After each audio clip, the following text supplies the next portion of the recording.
Hello guys, this is your friend Naruto Nexus 2.0 and we are back with a new fanfic.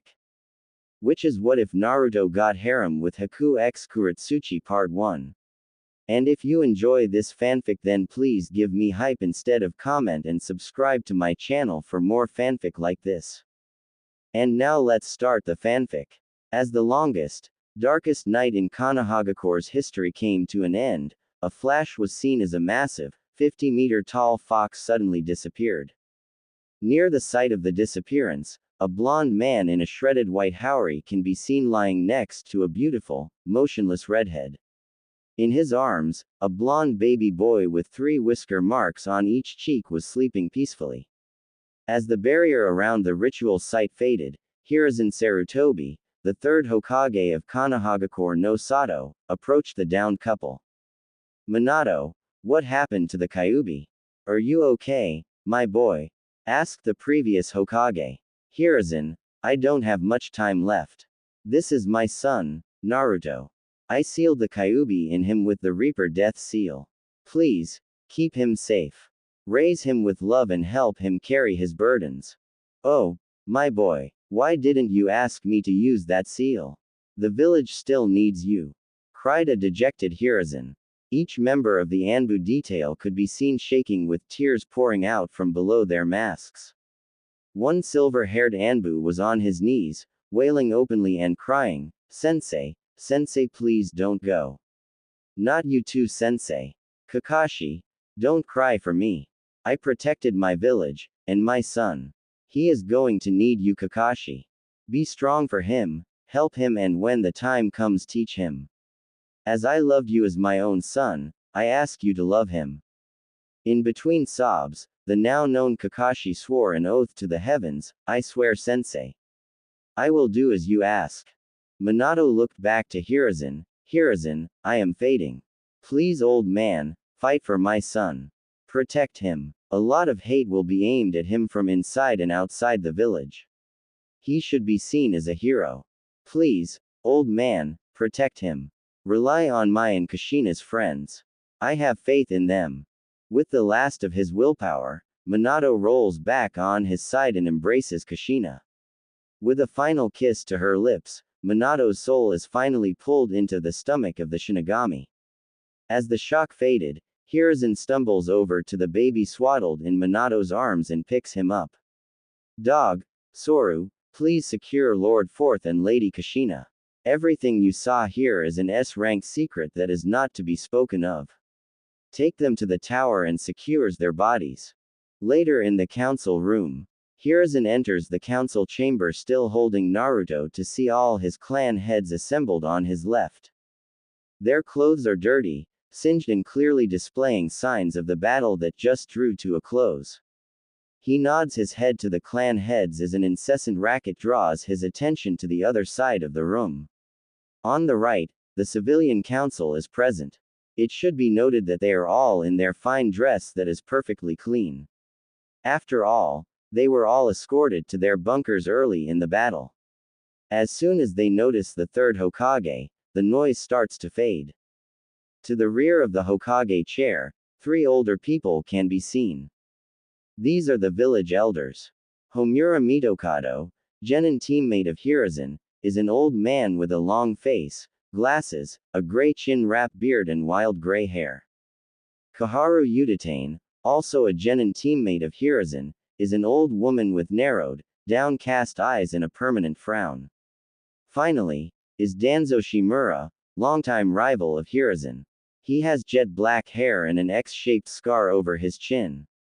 However, his most defining feature is the bandages wrapped over half of his face, covering his right eye. He also has his right arm bandaged and in a sling. As Hiruzen takes in the panicked and distressed looks of his council, he knows he is in for a long night. As he takes his seat, he draws in a deep breath and says, "All right, let's get this council meeting started." Immediately, cries ring out from the civilian side of the council. Each shout drowning out the next. As the noise escalates, a pineapple-haired clan head raises his head off the table and in a voice few have ever heard yells, "Troublesome." One at a time. This isn't the fucking school cafeteria. As the rest of the noise dies out, the newly appointed civilian representative, Mibuki Haruno, a pink-haired woman in her early to mid-20s says, "Lord Third, what happened to Minato-kun?" Hiruzen replies, "Please, Mibuki, sit down. There is a lot I must cover with the council. Please hold all questions until I am done speaking." The civilian representative sits with a sour look on her face at being dismissed but listens in as Hiruzen recounts the events of the night to the council. As Hiruzen's story comes to a close, he broke the bad news. Minato-kun and Kushina-chan are dead. They died defeating the Kyuubi and they have left their son in the care of Jiraiya and Kakashi Hatake. At this, the clan heads all shifted, and their heads swiveled.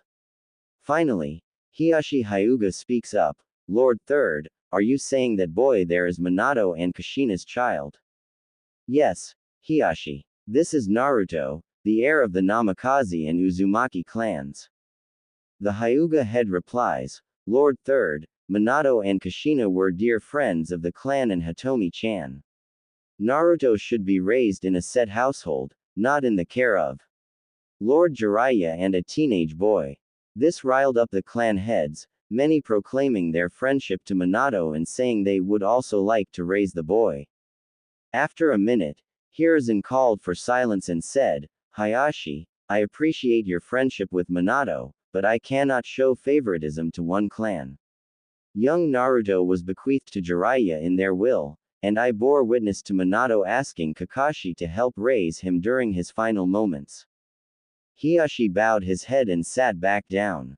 This led to a pregnant pause which was once again broken by Mibuki Haruno, "Lord Third, what happened to the Kyuubi?" After taking a deep breath, Hiruzen says, "Minato sealed the Kyuubi into young Naruto using the Reaper Death Seal. Before you start shouting to kill the demon, I would like to demonstrate something for the civilian side of the council." He pulls out a scroll and a kunai. He asks Mibuki in a patronizing tone, "Mibuki, can you please tell me what I hold in each hand?" She replies with, "A scroll and a kunai, Lord Third." "Precisely," he replies while sealing the kunai into the scroll. "Now Mibuki, what do I hold in my hand?" "A scroll, Lord Third." A small smile flitters upon the wizened visage of Hiruzen. "Ah, I am so happy you see it that way. I wanted to make this clear. Young Naruto is not the Kyuubi. He is the prison into which the demon is sealed. If this young man is killed, the demon will be released and will once again imperil our village." A male civilian counselor stands up and shouts, "No, Lord Third. That thing is a demon. It should be killed here and now so we can finally be rid of it." After that outrageous statement, Hiruzen made a motion with his hand and the dog-masked Anbu appeared behind the civilian counselor. With a swift stroke of his wakizashi, he removed the man's head and let it roll to the ground. The silence was broken as blood sloshed out from the man's neck and made a sickening, squelching sound.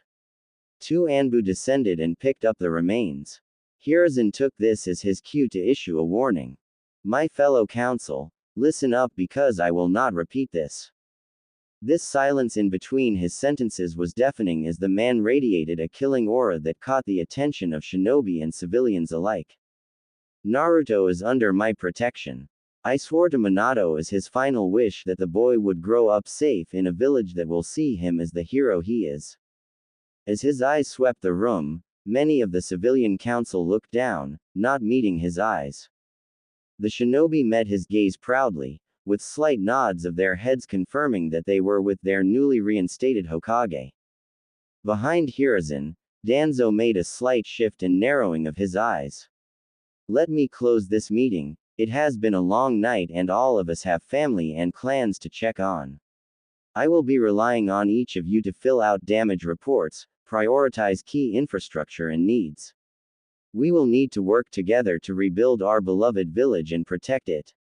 Fugaku and Hiashi, please stay." As the council room emptied, Fugaku and Hiashi stood to attention and saluted. Hiruzen returned the salute and motioned them to sit.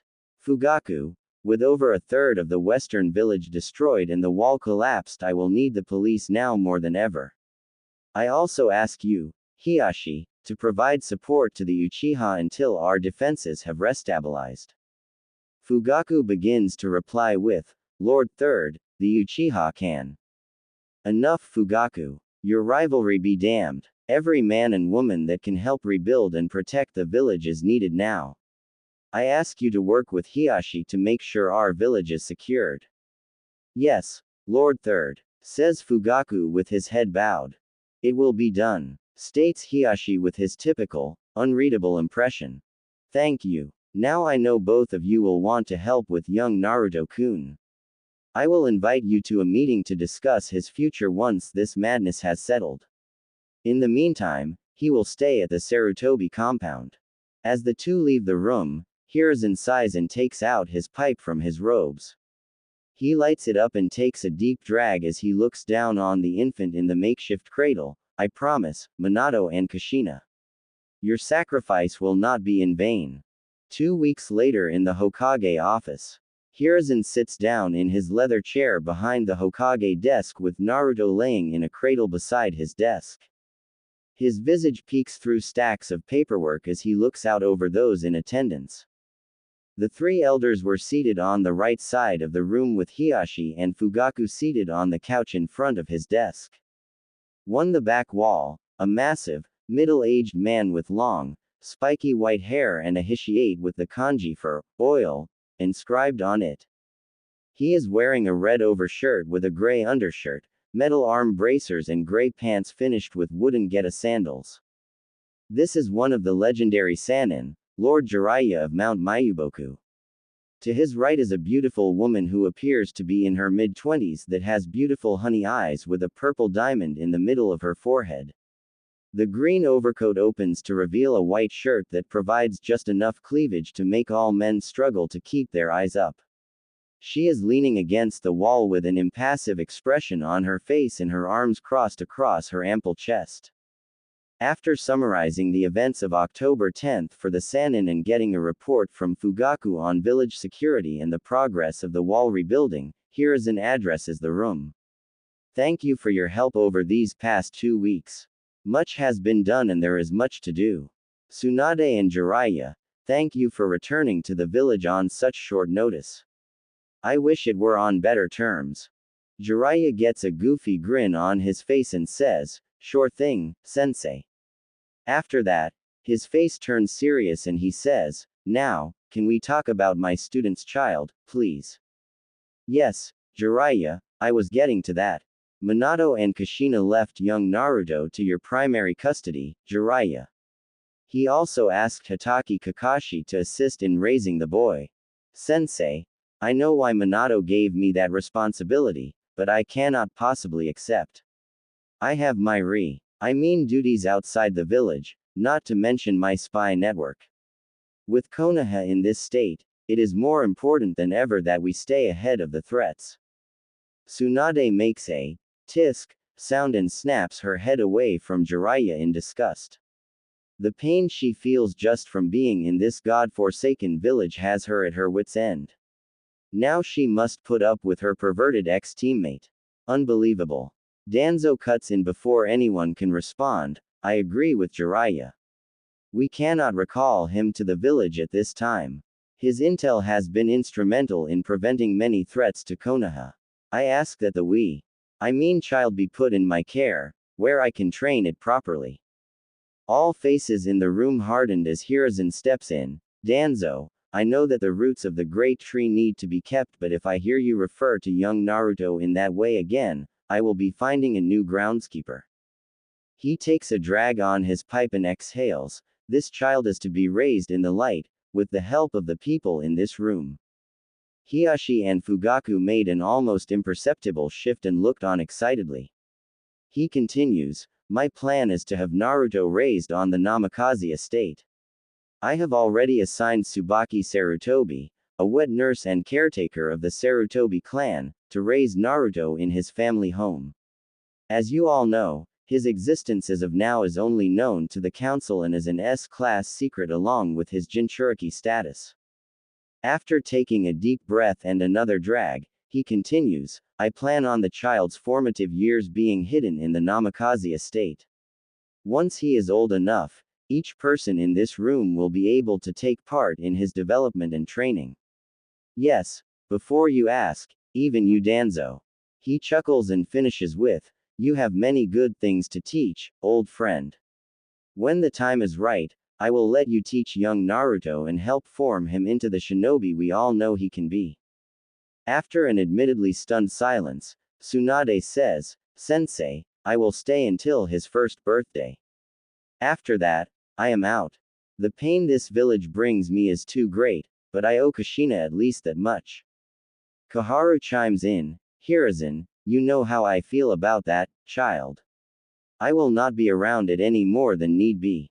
I want no part of that boy, he is a ticking time bomb. Jiraiya leans forward off the wall as he lets loose a sizable amount killing intent, enough to make the elders struggle under the weight of it. I know Sensei made this clear for his part, but let me enlighten you. Naruto is under my protection. Whether I am in the village or not. If anything happens to the child, I will hold each person in this room personally responsible.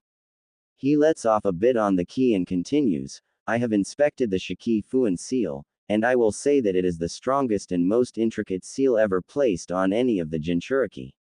Not only will the seal lock the Kyuubi into Naruto, but the seal will also convert the Kyuubi's chakra bit by bit into Naruto's own chakra pool and reserves. If you don't believe me, ask Hiashi. Every eye in the room turned to the startled Hyuga.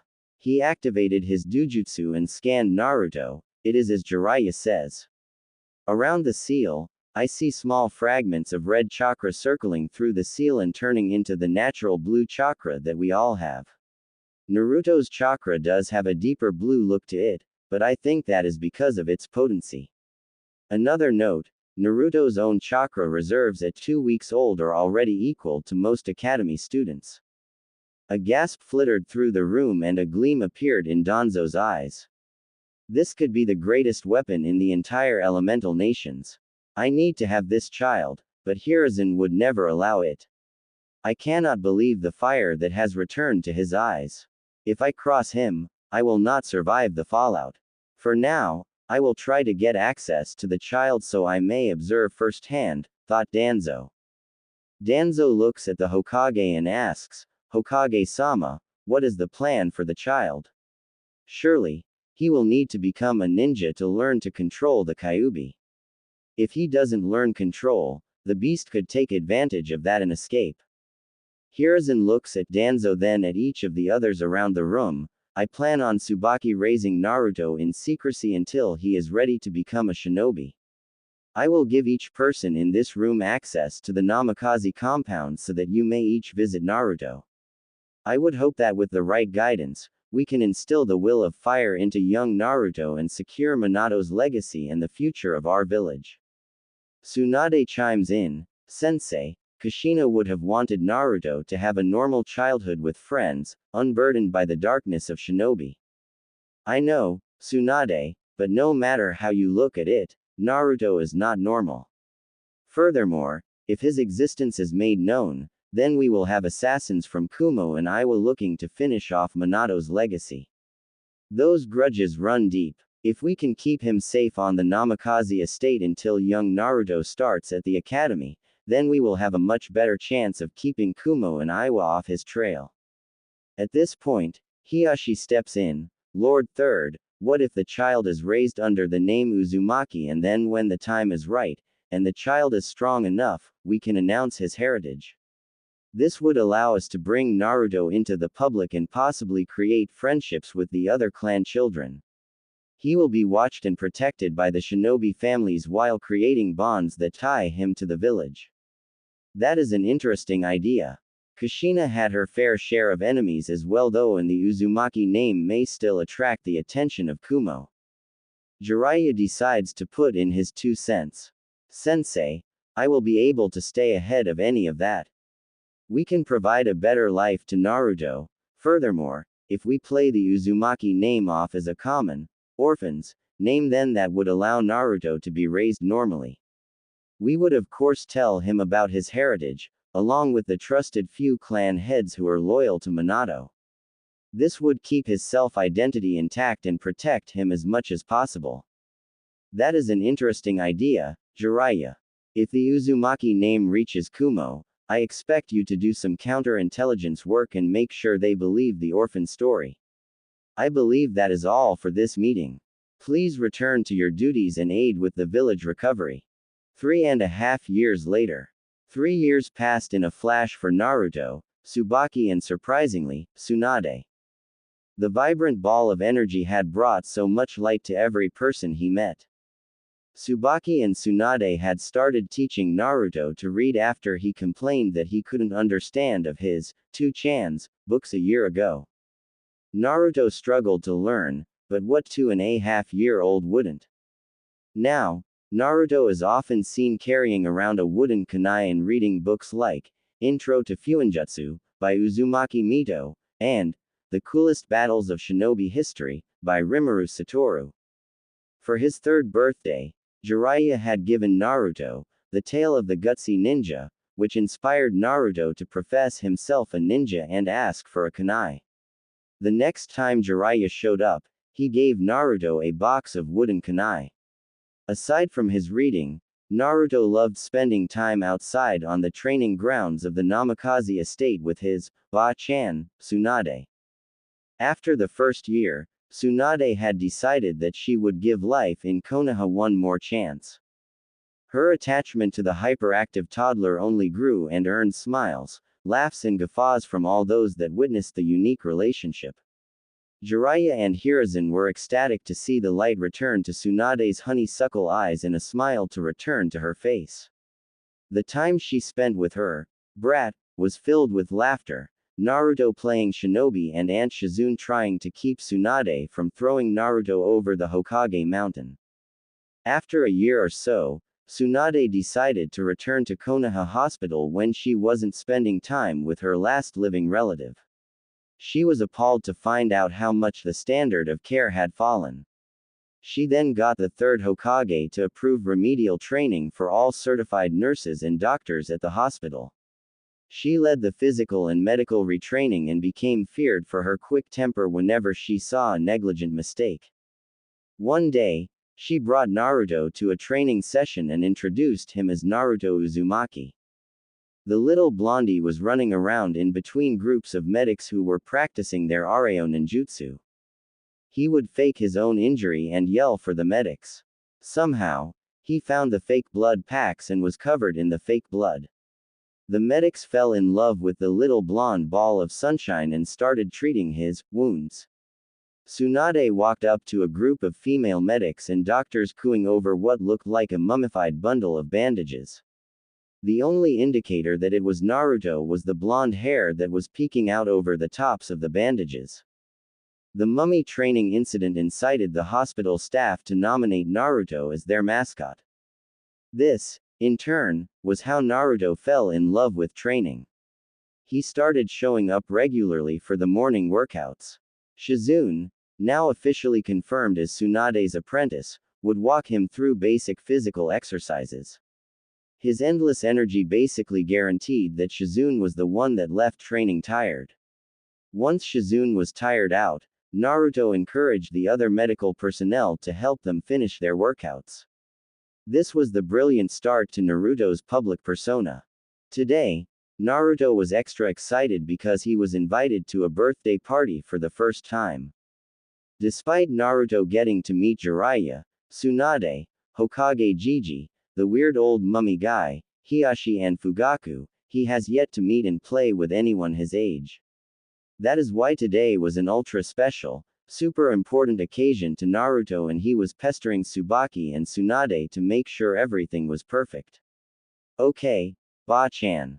I have these nice clothes, a present and I think I know what to say to Hiashi-sama when I get there. Am I forgetting anything? What do you say to Hiashi-sama when he greets you? Asked Tsunade with a coy smile and light in her eyes. Good afternoon Hyuga-sama, I am grateful for your invitation, replied a self-assured Naruto. Good, and then what do you do with the gift? I give them gift to Hiyashi-sama and say that this is a gift to celebrate Hinata-san's 3rd birthday. Answered a slightly less confident knucklehead. That will do. Just have fun, Naruto, and make some friends your age. Alright, let's get going, said Tsunade as she shuffled the youngster out of the house and compound. Walking through the village, many of the villagers would point at Tsunade and ask things like, "Is that Tsunade-sama's child?" This made Tsunade remember her little brother Naoki, whom Naruto reminded her so much of. Naruto looked up and noticed Tsunade's slight frown and asked her, "What's wrong, Ba-chan?" Tsunade shook off her thoughts in Naruto's question and simply answered him with a smile and ruffle of the hair. After all the looks, greetings and whispers, Tsunade was glad to arrive at the Hyuga compound. The 2 gate guards noticed Tsunade walking up and rushed off to get Hiyashi. As they walked through the gate, they saw Hiyashi and Hitomi waiting for them. Hitomi was a beautiful woman with dark blue-black hair and pale white eyes that had a lavender tint to them. She was teammates with Kushina, and as soon as Hiyashi had told her about Naruto, she had been waiting to meet her friend's hidden son. She smiled as she saw the young blonde approach. Naruto walked up with a laughably rigged posture and said, "Good afternoon, Hyuga-sama. I brought a gift for Hinata-chan's birthday." Datbeo. Hiyashi cocked an eyebrow at the youngster, which for a Hyuga was the equivalent to a hearty laugh and smack on the back by an Akamichi. The vibrant nature of his greeting stood in stark contrast to the typical Hyuga etiquette. After Hiyashi composed himself, he returned the greeting by bowing his head slightly to Tsunade. "Good evening, Tsunade-sama and Uzumaki-san. I am grateful you could join us to commemorate Hinata's 3rd birthday." Truth be told, Hiyashi wasn't one to throw a party for such a paltry reason, but Hitomi had been bothering him about getting to meet Naruto, and this was as good an excuse as any.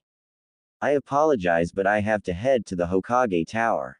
The delegate from Kumo will be wrapping up with the signing of the treaty, and we have agreed to house him as a show of good faith."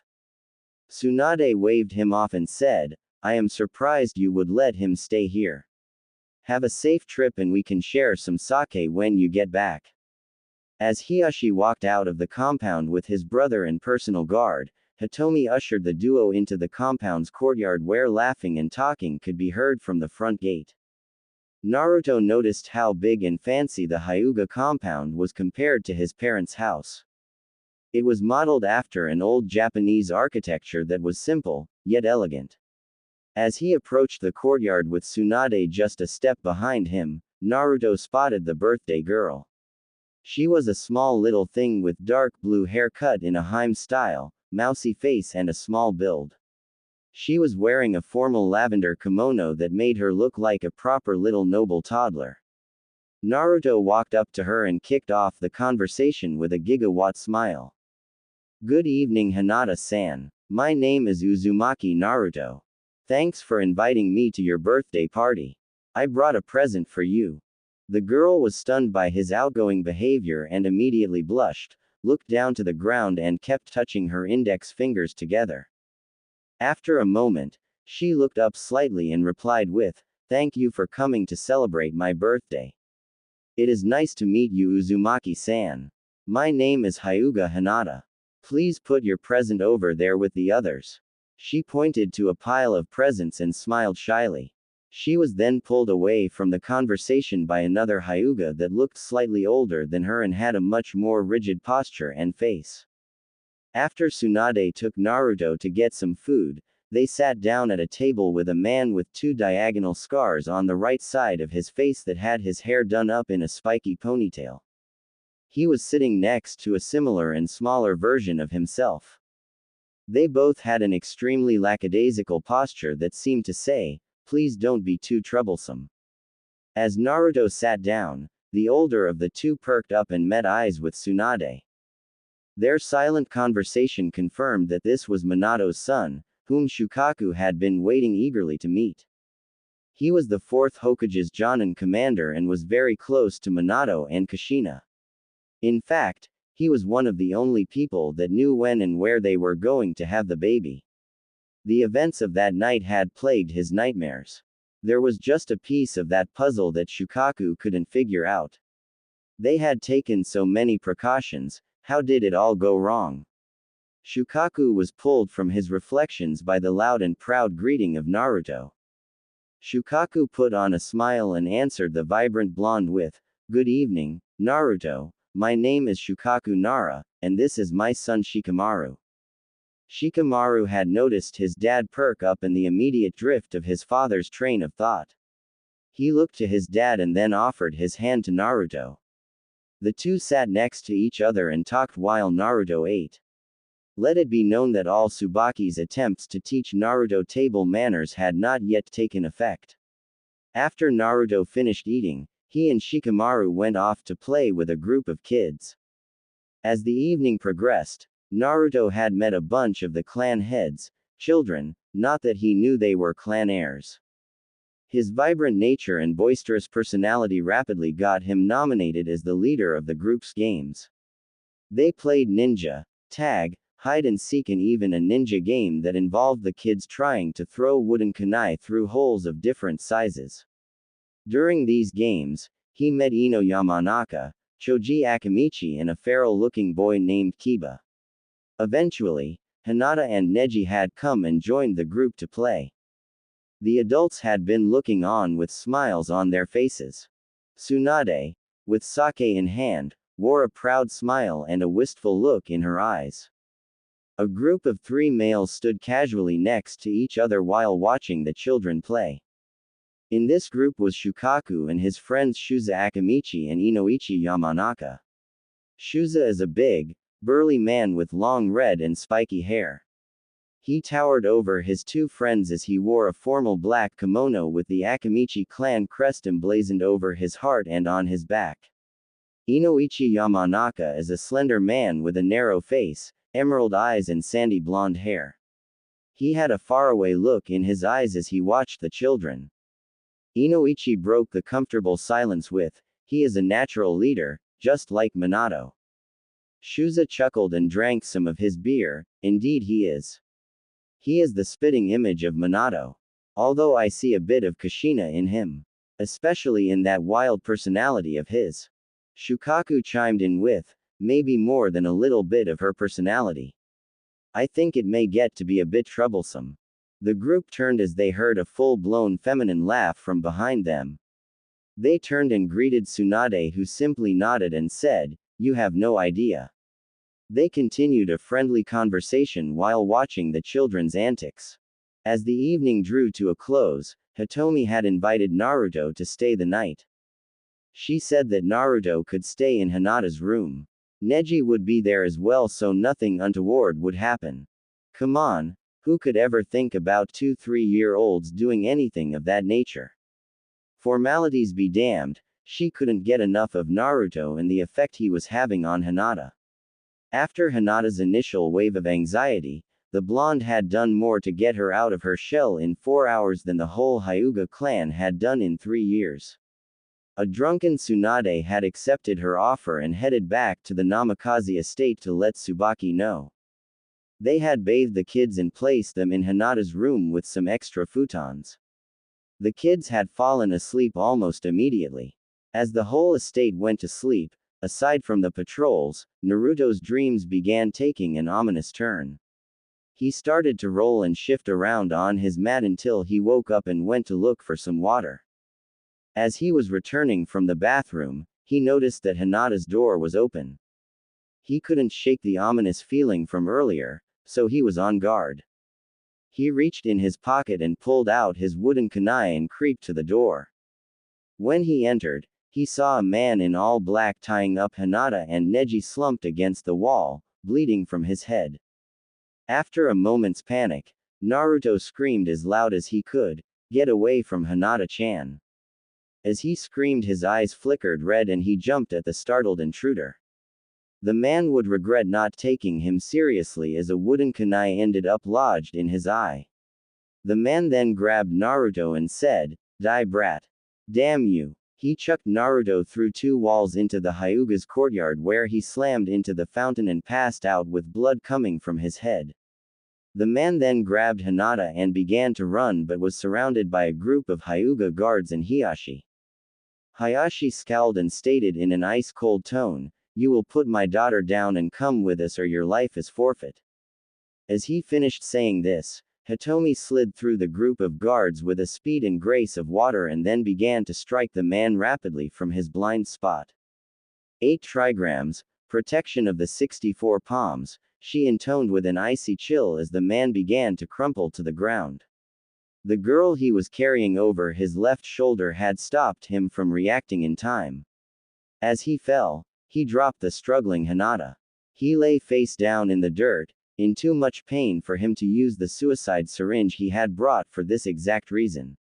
He began struggling with his tongue to get to the cyanide capsule he had lodged in one of his teeth.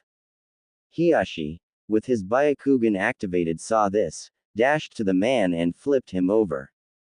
He paralyzed the man's jaw, forced his mouth open and removed the capsule. He pointed to 2 of his guards and told them to take this man to T&I. He pointed to his brother, Hazashi, and another branch member and had them go tell the Hokage.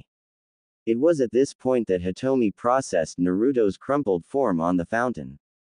She cried out in fear as she sprinted over to Naruto's body. The scream also drew Hiyashi's attention, and he sent another Hyuga to go and inform Tsunade that they will be taking Naruto to the hospital.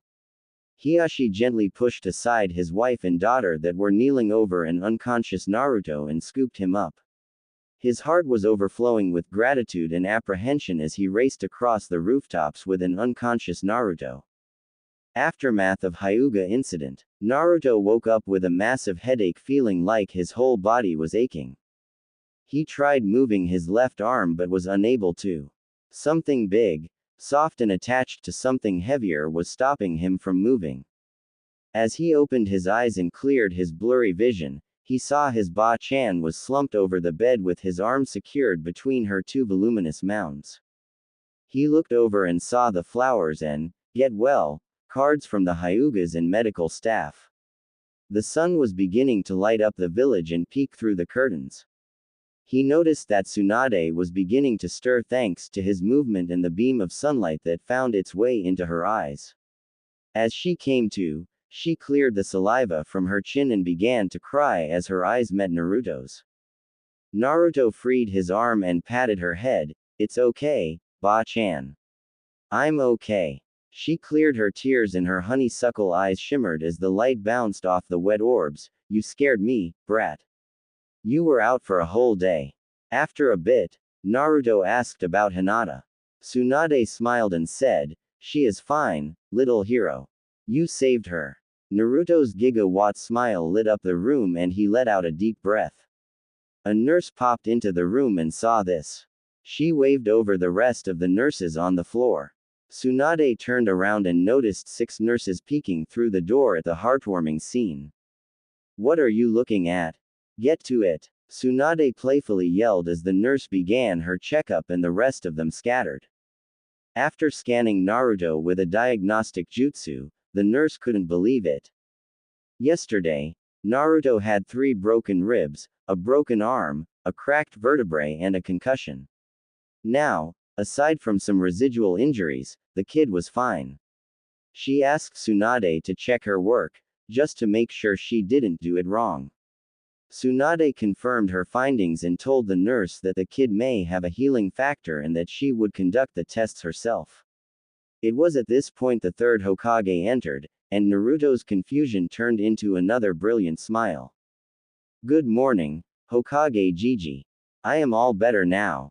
Hiruzen turned to Tsunade for confirmation and got a slight nod in response and a look in her eyes that said, "We will talk about it later." He then turned back to Naruto and asked, "Good morning, Naruto-kun. You gave us quite a scare.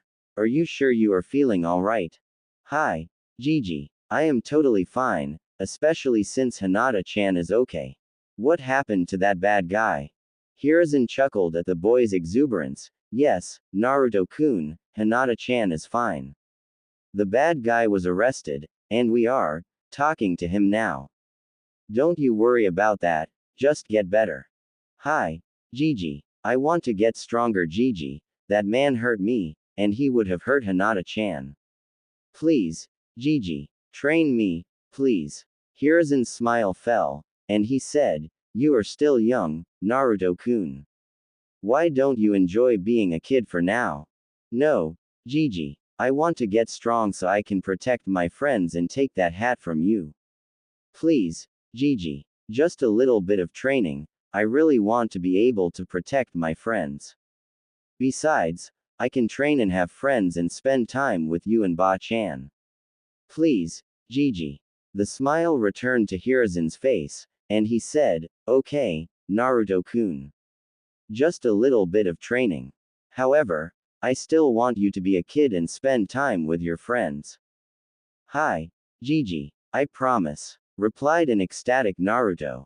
Later that day in the Hokage's office, Hiruzen was talking with Hiashi, Hazashi, Hitomi, his advisors and Tsunade.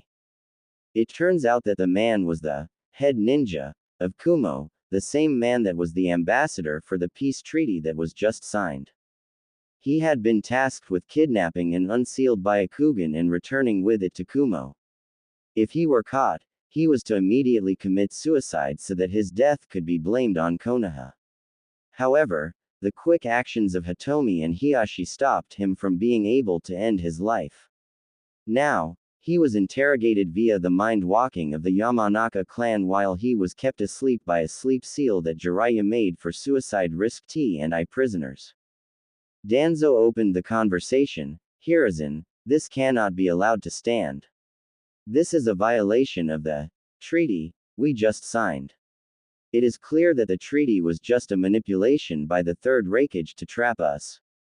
Their own ambassador is the one tasked with kidnapping the Hyuga girl for Kami's sake.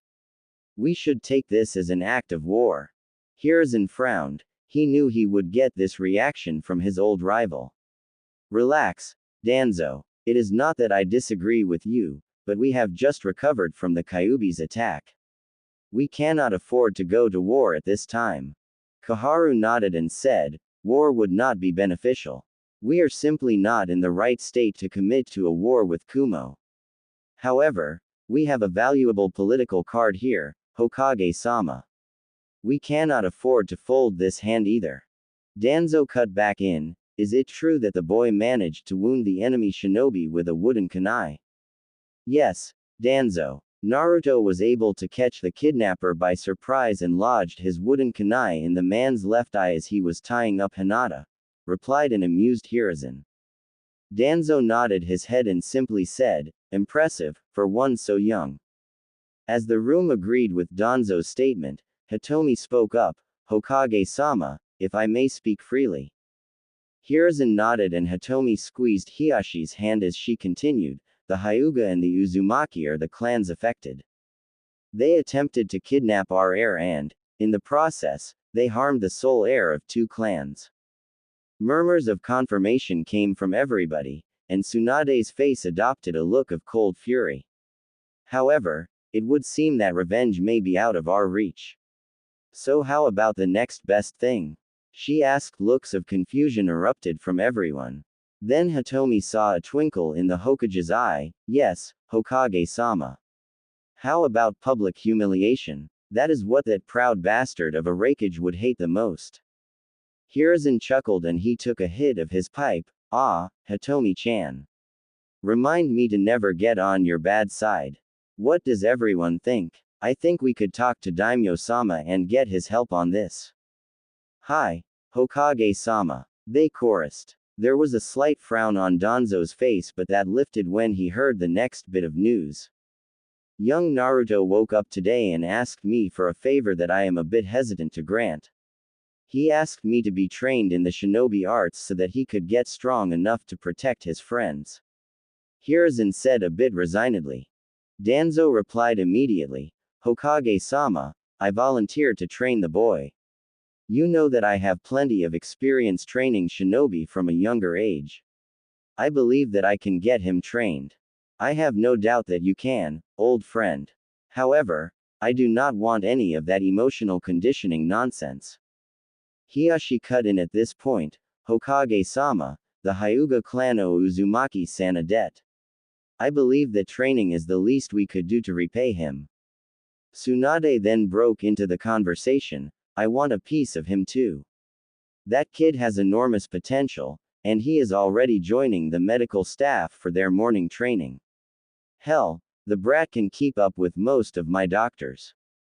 Hiruzen outright laughed at the immediate explosion of interest in his successor's son. Okay.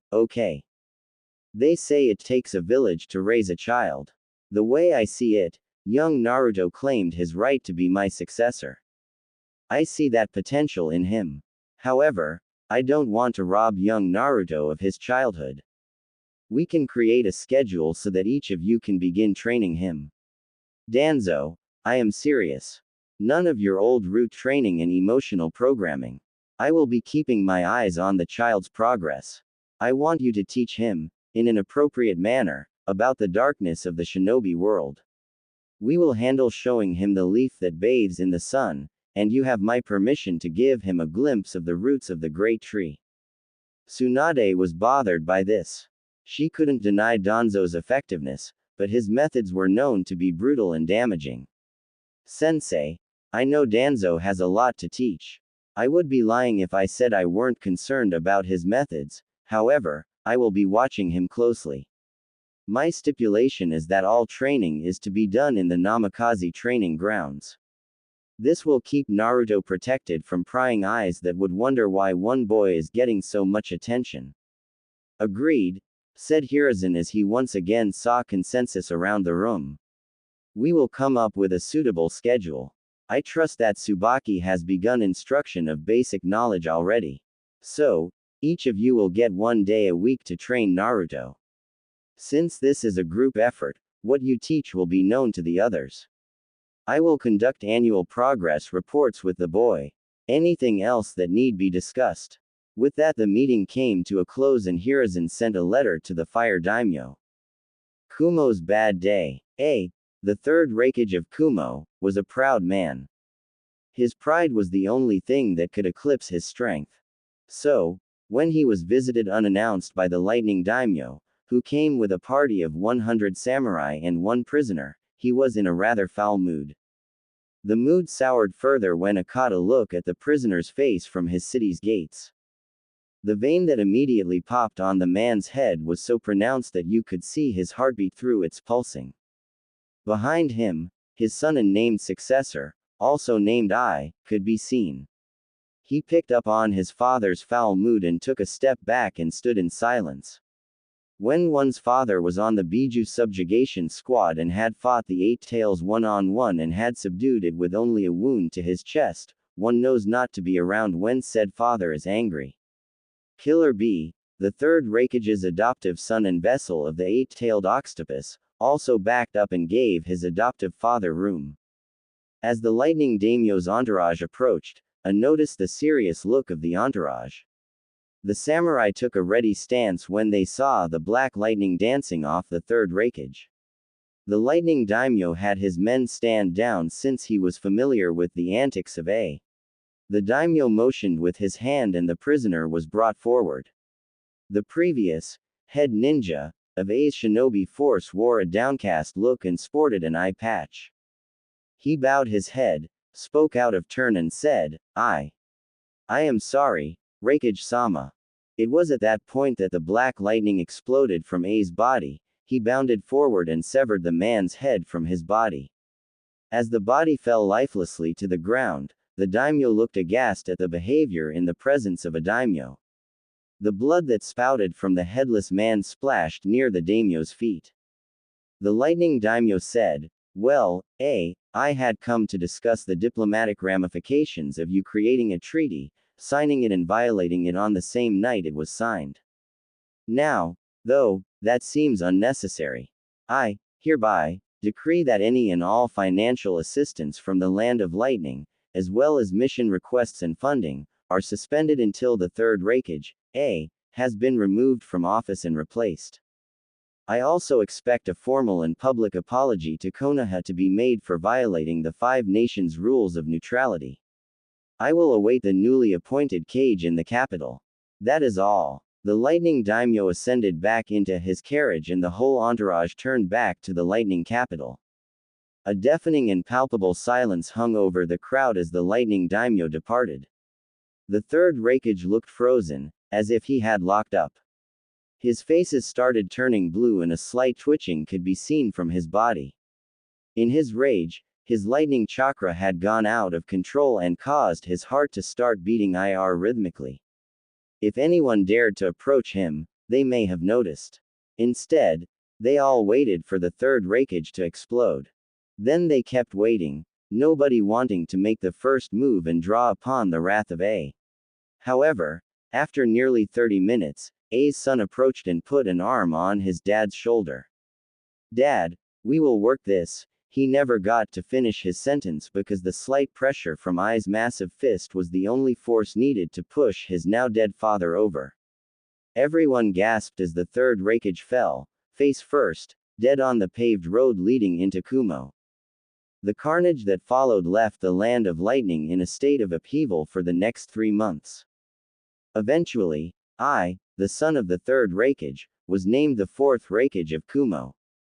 The 3 months without missions and support from the land of lightning had caused a depression that would affect Kumo for nearly the next decade. I handled the public apology to Konoha as his first act as Raikage. I made it his mission to restore Kumo to its former glory. He had the largest shinobi force in the elemental nations. Now all he had to do was restore the faith that his father lost. It was because of all this that I adopted a mentality that all international dealings will be on the up and up. At least as up and up as shinobi affairs can be. Once news hit Konoha of Kumo's reaction to their humiliation, Sarutobi took all his advisors, the Hyuga clan representatives, Tsunade and Jiraiya out for a night of drinking that cost him nearly half a year of his salary. Sarutobi, while happy and very hungover, vowed to never again offer Jiraiya and Tsunade an all-expense-paid drinking night. As Sarutobi was waking up, Tsunade was also coming to her senses. She had long since moved into the Namikaze estate. The Senju estate was so empty and brought up so many painful memories. That is why, when Tsunade woke up in her bed in the Namikaze estate looking at a long mane of white hair covering a man that was snoring with his face down in the pillow, Tsunade then grabbed Jiraiya and chucked him out the window of her room. The racket she made and the hell she raised woke up the whole estate. Tsubaki and Naruto walked up on a ranting Tsunade. Her tirade continued until Naruto spoke up and calmed her down. Maybe it was the cute and innocent toddler, or maybe it was her completely state, but she eventually did calm down. A 4-year-old Naruto woke up at the crack of dawn to get to his training. For the past 6 months, he had trained 4 days a week. On Mondays he trained with Tsunade and sometimes Shizune. On these days, he would join the hospital staff for their morning physical training. After physical training, Tsunade would make breakfast for Naruto while quizzing him on the previous week's homework. They covered subjects like chakra nature, chakra control, the basics of field medicine and human anatomy. While it could be said that Naruto was smart for his age, most of this material was quite hard for him to understand.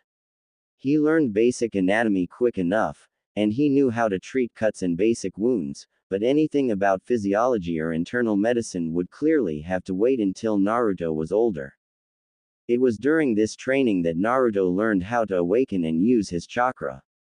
If Tsunade Ba-chan wasn't so scary, Naruto would admit that this was his least favorite day. Sure, Naruto understood that chakra control was super important. However, when a 4-year-old has Jonin-level chakra, it gets very frustrating for a 4-year-old to control that much chakra. The leaf-sticking exercise was very hard for Naruto. It took him a whole month to be able to stick the leaf for 30 minutes. Damn leaves kept blowing off his head or lighting on fire when he was just trying to keep them stuck to his head. In between his weekly lessons, Naruto had stripped most of the trees near the Namikaze estate of their leaves. He would be out there on the training fields, day after day just trying to make the damn things stick. Tsunade recognized that Naruto's frustration just made the exercise harder. When she saw this, she would make him do physical exercises.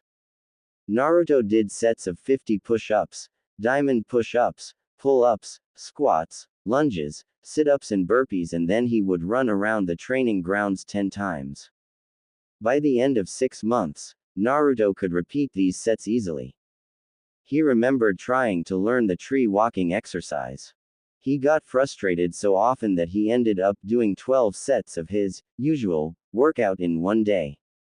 Tsunade was so surprised when she saw his physical prowess that she started made him meditate in between sets and tree walking attempts. To her immense pride, Naruto learned tree walking in 3 weeks. This control helped Naruto, and after tree walking, Tsunade attempted to teach Naruto his first jutsu, the Henge no Jutsu. At the 6-month mark of his weekly training, Naruto was close to mastering this technique. Naruto felt his progress, and that filled him with pride. It also helped that whenever Naruto hit his training goals or mastered a new technique, Tsunade would take him to Ichiraku Ramen. After mastering the leaf sticking exercise, Tsunade took him to Ichiraku's. And like a crack addict, Naruto was hooked after the first bowl. The repeat visits led to Naruto eating 3 extra large bowls of ramen at the ripe young age of 4. Tyuki, the stand's owner, saw the next coming of Kushina and his future best customer. Tyuki and Ayame were quickly added to Naruto's list of those he would train to protect. Tuesdays were days that the Hyuga clan opted to teach Naruto. Hiashi, Hazashi and Hitomi split this duty. Their goal was to teach Naruto the basics of taijutsu to establish a base for his taijutsu. They also focused on the importance of being precise during katas, which taught Naruto attention to detail and precision. Hiashi was strict and emotionless, but it was clear that he took pride in his training. Days with Hiashi started with footing, form and katas. They evolved into attacking the wooden training dummy and hand positioning. This was hard work, especially when Hiashi found out about Naruto's usual workout.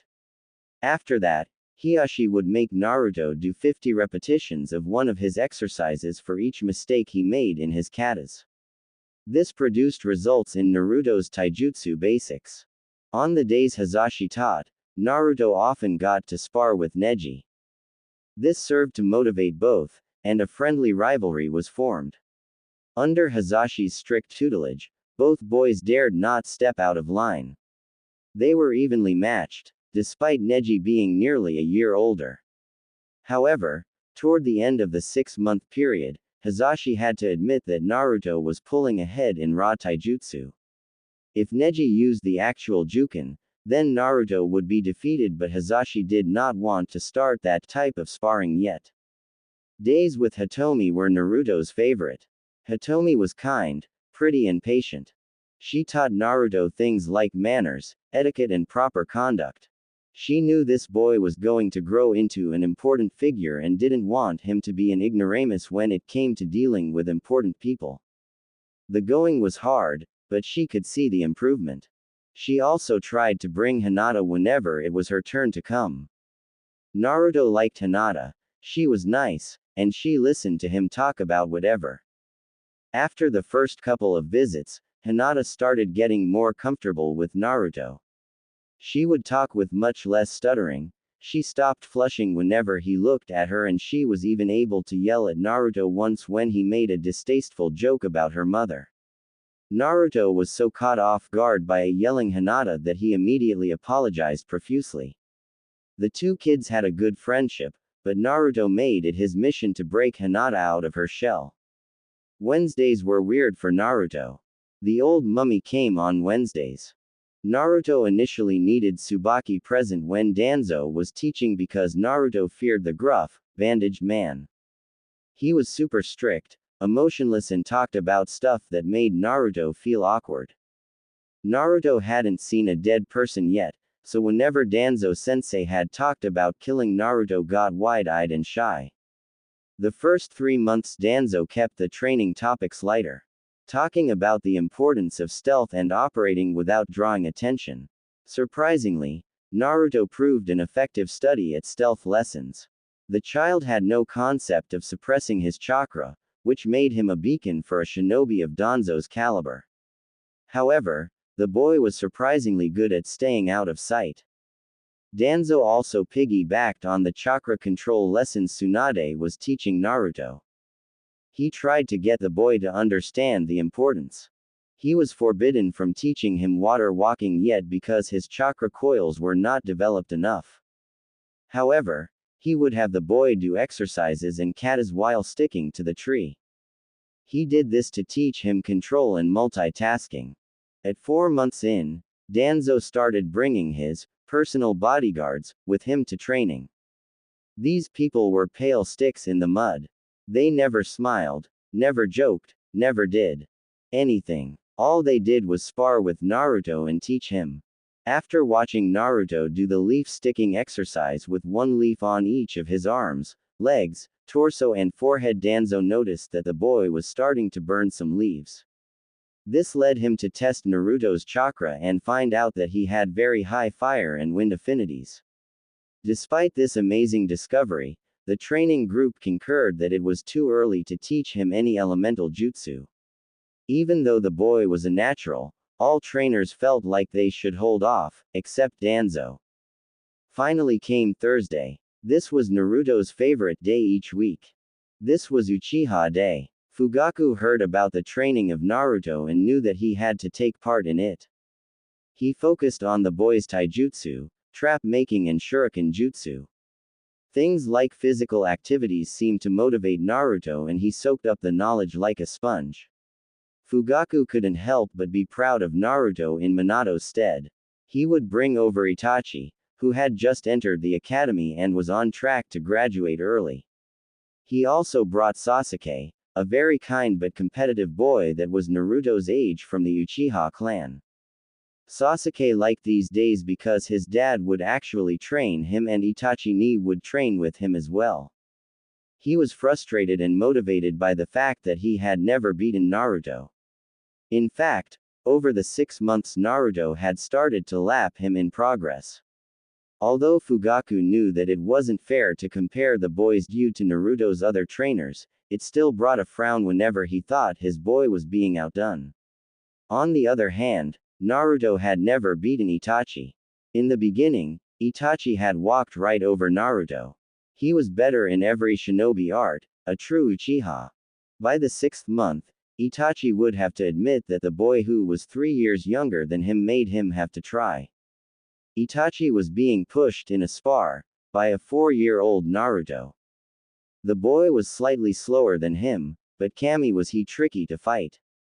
His reflexes were top-notch, and his fighting instinct was incredible. In the last week of the 6th month, Itachi activated his Sharingan by sparring with Naruto.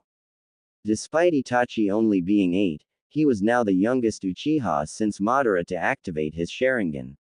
When Itachi returned to the clan compound that day and told his best friend Shisui about activating his Sharingan while fighting Naruto, Shisui insisted on coming to every Thursday training session after that. Jiraiya would stop by the compound for a week at a time, a couple times each year. After the night and subsequent morning with Tsunade, they worked things out. To Jiraiya's immense relief, Tsunade said she would give them a test drive. Her conditions were there is absolutely no peeking in Konoha, and if he slept with any woman other than her, not only would it be over, but she threatened impotence. She requested that he abstain from it outside the village as well, but she knew that was a big ask. She just didn't want his perversion thrown in her face is all. Jiraiya always woke up with a shit-eating grin when he was in town, and this had a positive effect on Naruto's training. Jiraiya focused on Naruto's Fuinjutsu. Being the only Fuinjutsu master in Konoha meant that the responsibility to teach the last Uzumaki the art fell to him. Since the kid started his calligraphy when he was 3, Jiraiya was always surprised by the progress Naruto made. Jiraiya couldn't help but get excited and talk through seals when Naruto displayed an almost innate understanding of the art. When he was 4, Naruto created his own storage seal. he managed to improve on the basic storage seals found in the shinobi shops and increase their capacity by double. When Naruto was 6, he created a variation of the explosive tag that Jiraiya instantly took to the Hokage for mass production. Naruto made a flash tag that would only flash a 180-degree angle from where it was deployed. The potency of the flash depended on how much chakra was put into the tag. Being a knucklehead, Jiraiya had asked Naruto to flash him on max power to see the tag's effects. Jiraiya couldn't see until Tsunade had gotten home from the hospital that night and fixed the poor pervert's eyes. Speaking of perverts, since Jiraiya had sworn off all things perverse, he needed a muse. He found that in Naruto. The boy would talk about his innocent friendships with Ino and Hinata, and the pervert's mind automatically converted it into his raunchy novels. All he had to do was add in all things, which came naturally to him, and Naruto's stories helped him find his inspiration. At the risk of Tsunade's wrath, Jiraiya gave Naruto a scroll on sensual ninjutsu, level 1. This scroll taught Naruto how to use chakra in massages to stimulate other people, relieve stress. As Naruto's chakra control got better, he began testing out the sensual ninjutsu. At first, he offered Tsunade, Tsubaki, Shizune, Ayame and the nurses from the hospital massages. He said it was to practice chakra control and make them feel better. Most of the women found it amusing until Naruto would give them a massage on their back, feet or hands. The immediate relief of tension and pain made Naruto a hero around the hospital. Stories of Naruto's success in the sensual arts gave Jiraiya even more inspiration and made him want to teach Naruto even more. Jiraiya poured his effort into his student's son whenever he was in town and always left Naruto with the next level of Fuinjutsu book. At this rate, Jiraiya would be able to let Naruto into Minato's study in no time. These training sessions produced such good results that Fugaku and Hayashi couldn't help but share with the other clan heads. The hype around Uzumaki Naruto grew to a dim roar among those in the know. Sure, there are prodigies like Itachi, Shisui and Kakashi. They were young and each of them displayed an amazing level of skill for their age. However, the positive energy that each teacher got from training Naruto made him unique among the prodigies. Not only did Naruto learn at an amazing rate, but he also made those teaching him enjoy doing so. These rave reviews caused Inoichi, Shuza and Shukaku approach the Hokage about getting time to teach Naruto. For Sume, it was the reviews on Naruto's massages that made her want to teach the boy. It seemed like a great deal to her. Teach the pup a bit and then he can take care of all the stress.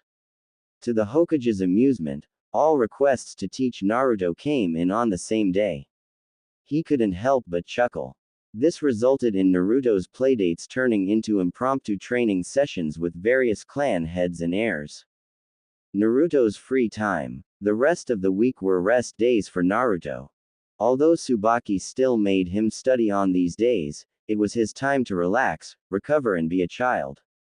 Over the following 3 years, Tsunade frequently took him for play dates with his clan friends.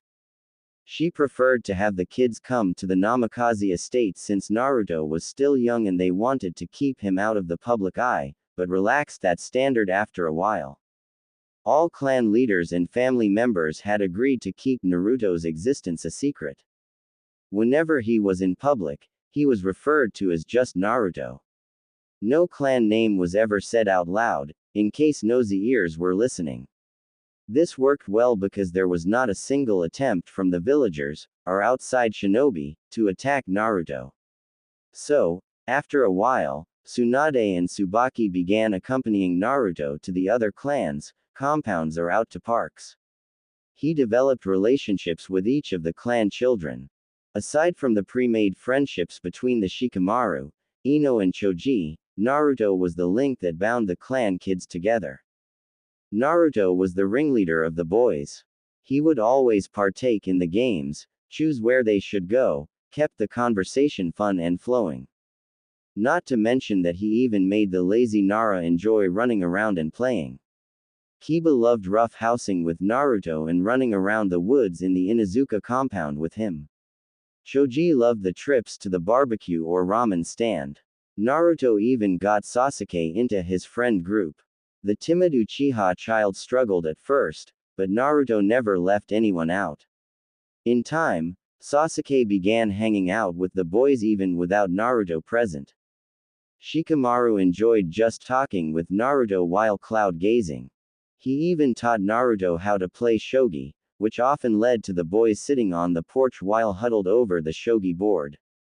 Either Naruto was a Nara in disguise or he was a natural at shogi because he would come to the Nara compound, talk about anything and everything while playing shogi and then push Nara clan members hard. The boy was just so frustratingly random in his moves. Even Shukaku nearly lost to Naruto when Naruto was 7. The complete and total lunacy of Shukaku having to visibly concentrate, sweat and plan out his game made it seem like the Nara clan had lost, even though he won. Yoshino couldn't get enough of the blonde knucklehead. He brought such vibrant energy to the lazy compound that she often bribed Tsunade with sake nights just to get Naruto over. When Naruto was 6, Shukaku made Shika spar with Naruto. Shika was beaten in 10 seconds, which frustrated the lazy Nara. No matter how troublesome it was, nobody wanted to be beaten that soundly. So, Shukaku nearly fell out of his chair the next morning when Shikamaru asked him to train him. The sight of the Nara heir running around the compound and sweating made the lazy clan feel one word: troublesome. Ino had the hardest time with Naruto. She liked hanging out with him so much.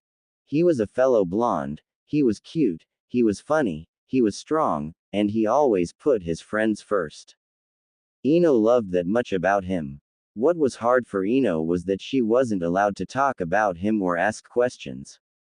She knew that everybody knew some big secret about Naruto. It was obvious from how the parents acted around him. It was why the secret was so important, it was why she couldn't ask questions, it was why Naruto seemed to be one big secret. When Ino turned 5 and Naruto came to her birthday party, she decided to ask him. She pulled Naruto into her room and then asked, "Naruto, do you know why I am not allowed to talk about you to anyone else?" "I'm sorry Ino, I don't really know myself. I asked Ba-chan about it and she said it was to keep me safe and that she would tell me soon," a sheepish Naruto replied. "Well, that sucks. Do you know who your parents are? We only get to call you Naruto and we never use your last name. I know that my mom was an Uzumaki and that she died the night of the Kyuubi attack. I don't know who my dad was, but he is part of that secret that Tsunade Bakan said she would tell me soon." "Oh, okay. So, you are an Uzumaki. Were they a clan? I haven't heard of them." Naruto's face fell and he replied, "Yeah, they were a clan. Supposedly they helped found Konoha, but they never really lived here. Then, in the Second Great Ninja War their home was destroyed. Tsunade Bakan thinks that I may be the last Uzumaki." Ino felt terrible. She saw how much this hurt Naruto and she didn't want him to be sad. She even surprised herself when she leaned forward and gave Naruto a kiss on the cheek and said sorry for asking. A blushing Naruto reeled and asked Ino, what was that for?" Ino giggled and replied with, "It is because I like you silly and I don't want you to be sad." From that point forward, Ino was Naruto's champion in the gossip network.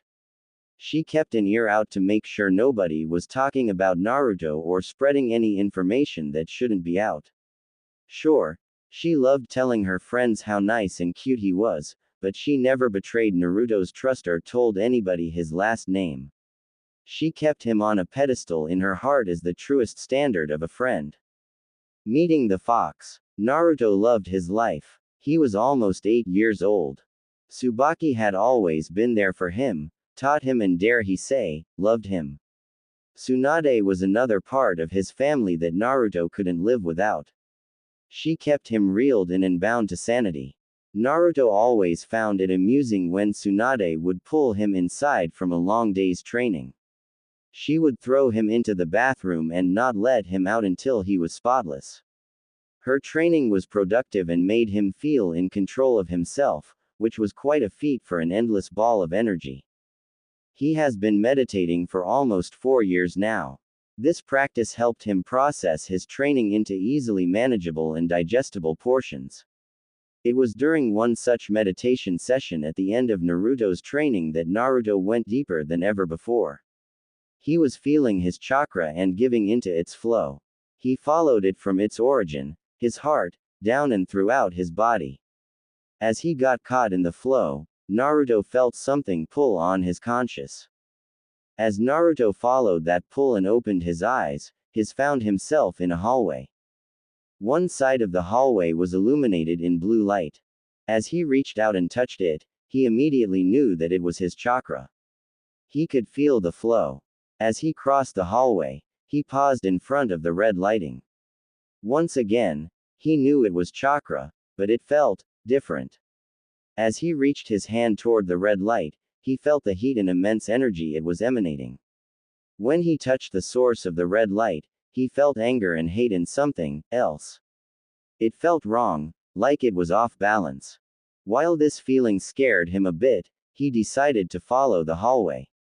He noticed as he walked by that the doors were labeled with names. Over one door read, Ba-chan.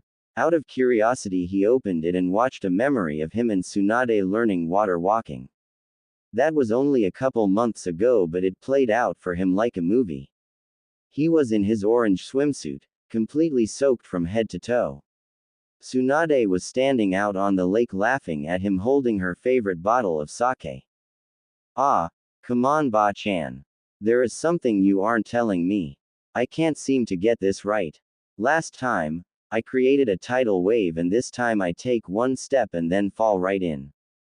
It is something you have to figure out for yourself, brat. It is kind of like tree walking, that is the only clue that I will give you.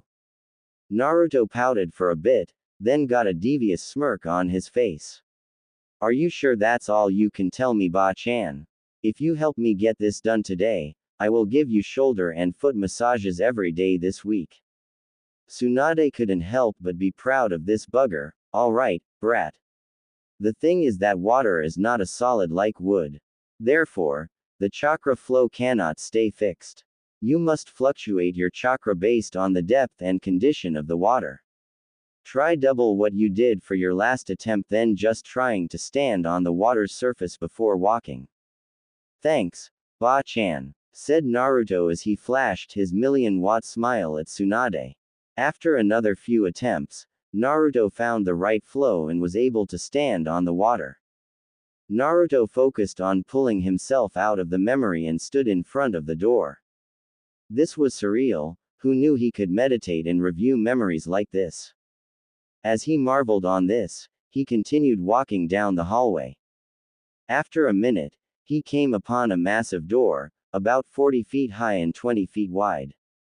It was emblazoned with the crest of a 9-tailed fox on each door. Naruto felt drawn into the room, like there was something he needed to do in there. As he entered, he marveled as the room opened up into a massive auditorium-like room. However, Naruto noticed that he couldn't see all the way across. After a bit, the room faded into darkness. So, being a curious almost 8-year-old child, Naruto continued walking. As he approached the darkness, a massive cage came into view. Being this close, Naruto could not see the end of the cage. Since Naruto couldn't see anything behind the cage, Naruto called out. Hello, is there anybody there? After he spoke, a light appeared from above and illuminated the massive head of a fox.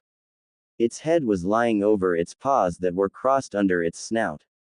Naruto could feel the massive power radiating from the creature. Its beautiful fur produced a reddish-orange sheen that was beautiful. The beast didn't move or do anything, so Naruto called out again. Hello, Mr. Fox. This got a response from the creature. It opened its massive eyes, and, in its eyes, Naruto saw the projection of what looked like a windmill shuriken. It had 3 black blades with a hole in the middle. Each of the blades curved off clockwise and connected to the next blade. Underneath the projection of this shuriken, Naruto could see a pair of slitted red eyes that looked out of focus. Naruto was stunned by the pattern, but he got the feeling that something wasn't right. It was then that Naruto heard one word before being ejected from that place: help.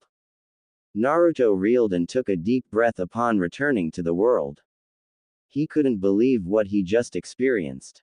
He knew that happened inside him, otherwise he wouldn't have been able to see his own memories. So, what was that fox? That was so vivid and real. It couldn't have been his imagination, could it? No. No way. It asked me for help. There is something inside me that needs help, thought Naruto. He got up and raced off to find Tsunade. Since the sun was setting, Naruto was sure that he would find Tsunade in the kitchen with Tsubaki. He would probably get scolded for missing dinner again. As he burst into the kitchen, Tsunade laughed at him. Out late training again, brat. Your dinner is in the fridge. Despite his hunger, Naruto needed to get this out. Not now, Ba-chan. I have something very important to ask you. Tsunade and Tsubaki noticed the serious and slightly panicked look on his face. Okay, Naruto, what is it? Ba-chan, I was meditating and saw something. I need to know. Is there a fox in me? The color drained from Tsunade and Tsubaki. Seeing their reaction, Naruto knew the likely answer. 4 years of learning and training his mind led him to one conclusion: is it the Kyuubi? After a pregnant pause, Tsunade answered Naruto, yes, brat. There is a long story behind this, and it appears we will have to deal with it now. Get cleaned up and then we are going to the Hokage's office. An hour or so later, Tsunade, Tsubaki and Naruto walked into the Hokage's office. Hiruzen had dealt with most of the paperwork and was puffing on his pipe as they entered. He immediately noticed the serious looks on their faces and sat up. Good evening, Naruto-kun. What brings you to me so late in the day? Tsunade answered by asking Hiruzen to clean the room and asking if Jiraiya was in town. At the serious response, Sarutobi said that Jiraiya just got into town. He dispatched an Anbu to find him and bring him to the office. 15 minutes later and Jiraiya jumped in through Sarutobi's window and threw out a casual, "What's up, sensei?" He then looked around the room and saw the rest of its occupants. He walked up to Tsunade and gave her a chaste kiss while greeting Tsubaki and ruffling Naruto's hair. Tsunade returned the kiss and said, "Jiraiya-kun, serious mode please." This got an immediate response from the normal